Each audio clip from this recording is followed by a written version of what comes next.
I was skeptical about this one when I first saw the price tag, 11 feet of plastic for a couple $100. I mean, I bought inflatables that cost more and still leaked. But after 2 full weekends on the water with the Old Town Ocean Kayak Malibu 11.5, I'm actually impressed. Link is in the description if you want to check the product details on Amazon. The first thing that surprised me was how stable it feels. I'm 6 feet tall and weigh about 210, and I could stand up in it without wobbling like a metronome. The surf-stable hull is basically a low-profile V that cuts through chop instead of bobbing on top of it. I took it out on a breezy afternoon when the lake had little 2-foot rollers, and I didn't feel like I was riding a bucking bronco. That's the kind of confidence you want when you're trying to cast a line or just soak in the view. Storage is where this kayak quietly wins. There's a QuickStash dry hatch up front, big enough for a small cooler, a dry bag of clothes, or even a laptop in a Pelican case if you're the type who likes to work from the water. I tossed my keys, phone, and a couple of granola bars in there and never worried about them again. Behind the seat there's a molded-in tank well with bungees. I strapped a dry box and a 6-pack in there and still had room for my paddle leash. The molded footwells with calf rests are molded, not glued, so they don't feel flimsy after a few hours. My calves didn't go numb, and I didn't have to stretch them like a pretzel every time I switched sides.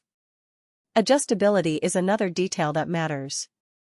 The padded backrest has 2 positions, upright for paddling and reclined for lounging. I used the upright setting when I was cruising to my favorite fishing spot, then flipped it back when I wanted to lie down and watch the clouds.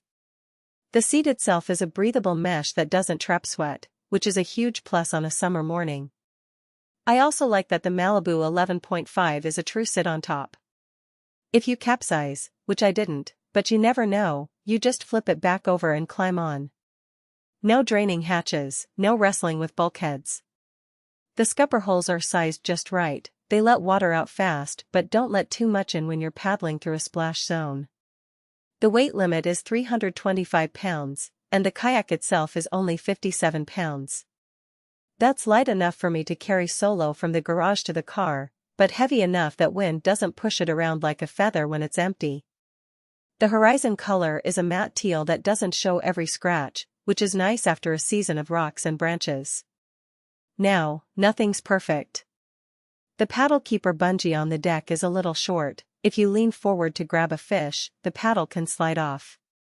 Also, the molded-in cup holder is more of a suggestion than a real holder. Your bottle will sit there until the first real wave.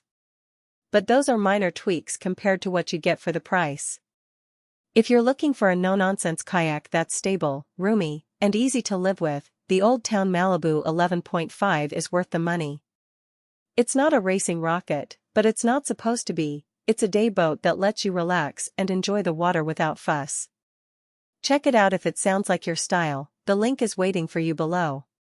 For most buyers, the real question is not whether Old Town Ocean Kayak Malibu 11.5 Solo Sit-on-Top Recreational Paddle Kayak, 11 feet 5.04 inches, Horizon sounds impressive on paper, but whether strengths like adjustable backrest and QuickStash dry hatch actually make daily use feel easier, more dependable, and more worthwhile after the first few days of excitement wear off.